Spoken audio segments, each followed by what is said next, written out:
talk is barely enough. We have a panel tonight featuring from Melbourne, Janine Ellis, one of Australia's most successful businesswomen. She's built her company Boost Juice from one shop into almost 200 franchises. Paul Howes is the boss of the Australian Workers Union. He's in Canberra. And also in Canberra is Heather Ridout, the Chief Executive of the Australian Industry Group. She was also part of the Henry Tax Review panel. Welcome to all of you. Hello, Lee. Thanks, Lee.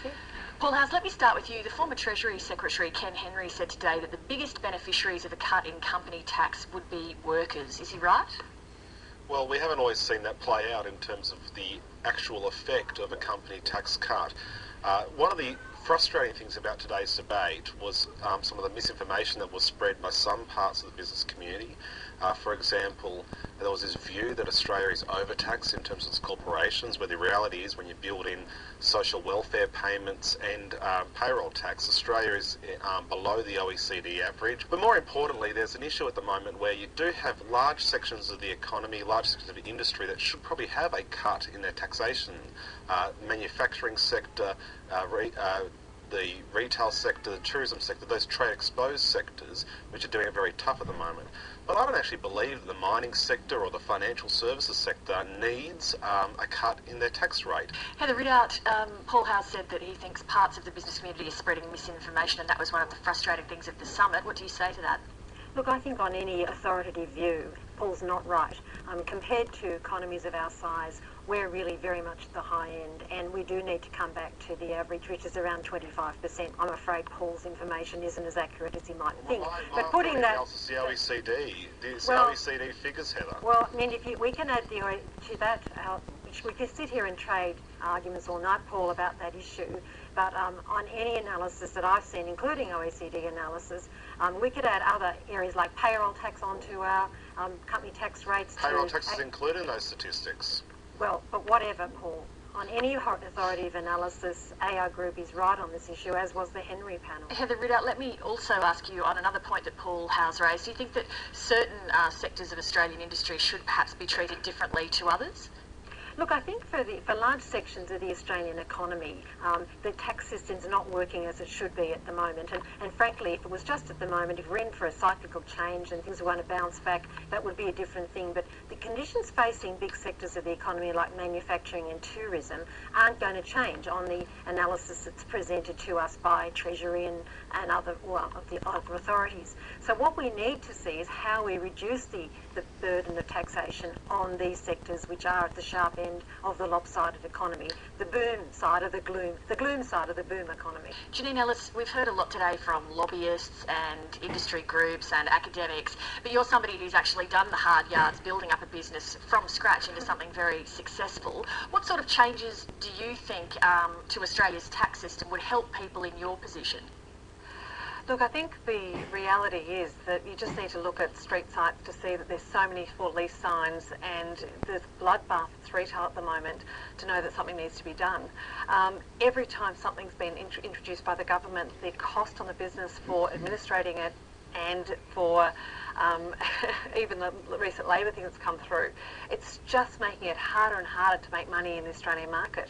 When you actually do a review, we're in a number of countries, and I look at the retail in Australia compared to other countries, and the margins in Australia are so much smaller than any other country. So I think a reduction in the corporate rate or the tax rate would certainly be a significant step forward. You obviously deal with lots of other business people in the course of running your business, your suppliers and so on. Are these the sort of messages you hear across the board, these issues of red tape and margins? Oh, absolutely. You know, I think the most relevant one for us at the moment is the recent changes in labour. And you know what happens is that the margins are so tight anyway that they're putting in increased labour cost into the businesses, which are making these businesses not even marginal anymore. So I think it's important that whatever people do and whatever changes they do, they think about how to execute it, because that's what's happening. Whenever the government makes changes, their execution's appalling, and what happens is the cost of administrating it and the cost of fixing it comes onto the businesses. I mean, just the labour one that's changed, the cost in legal and understanding it, and as soon as you understand it, they change it. Paul Howes, what do you say to some of those points? Well, I don't quite understand what that point is. I mean, in terms of, I think presume she's referring to the industrial relations system. Well, the coalition government changed the industrial relations system during its 11 years in power 5 times. But the important thing to remember that we as a nation have to decide is if we're going to cut company tax rates or one particular part of the taxation system, someone else has to pay for that. So who's going to pay for a cut in the company tax rate? Now, I support the current company tax rate cut because it's being paid for by the minerals resource rent tax. Now, if we're going to cut a company tax rate from 29% or 30% where it is at the moment to 25%, who makes up for that shortfall in terms of government revenue? Let me put that to Heather Ritter. That funds those crucial social wage services. Heather Ritter.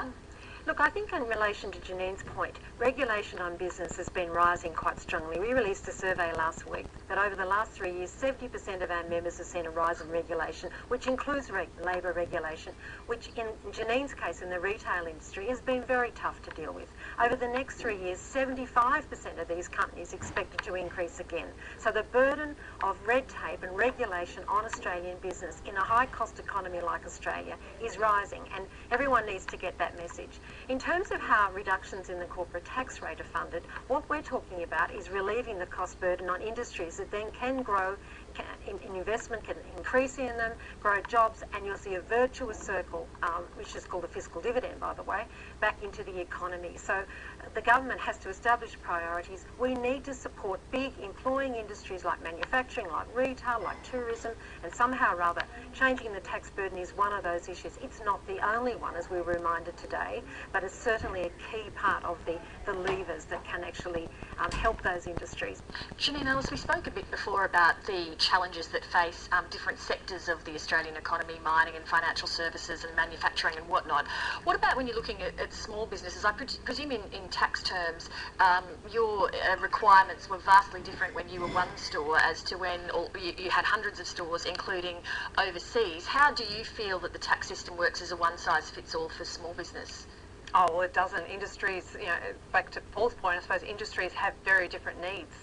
Also going back to Paul's point with regard to, if it drops to 25%, then surely if it dropped to 25%, wouldn't that encourage enormous growth? Wouldn't that mean that business would make more money, which means that it would encourage people to employ more people, which would encourage people to grow more stores, and would stop some of these businesses, one, actually leaving our shores, but also to encourage more businesses to grow? Paul House? Well, this race to the bottom mentality has been proven to be a fallacy. Well, what do you mean race to the bottom mentality? It was only 10 years ago when the Irish government was lecturing investment organisations, superannuation funds around the world about how their low corporate taxation rate has created the Celtic Tiger. So now Ireland moves from being the Celtic Tiger 10 years ago to being the basket case of Europe as it is today because of this race to the bottom. Now I would love to be able to lower everyone's taxation rate. I would love to lower the company tax rate if I actually thought that we would have the other revenue available to fund our essential social services. Now, I do believe there is a solid argument and a solid case that some sectors of the economy, like manufacturing, like retail, like tourism, need their the burden lightened. There is no argument about that. But I don't believe that the financial services industry has trouble attracting capital at the moment. I do not believe that the resources sector has any trouble attracting capital into the investment into their projects at the moment when you have a $200 billion pipeline. All right, Heather Ritter, Paul Howes, Janine Ellis, thank you very much to all of you for making time to speak to us. Thank you. Thanks very much.